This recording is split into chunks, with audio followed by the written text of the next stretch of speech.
If the doors aren't closing properly or appear crooked following the assembly of your Thermo Rite Fireplace door, they need adjusted. This will require a Phillips head screwdriver. Loosen the screw on one of the retainer clips.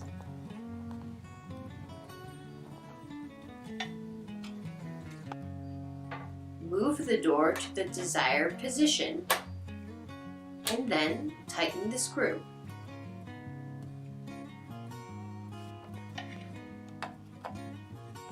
Repeat with the other retainer clips as needed. Operate the door to check the alignment and repeat procedure if necessary.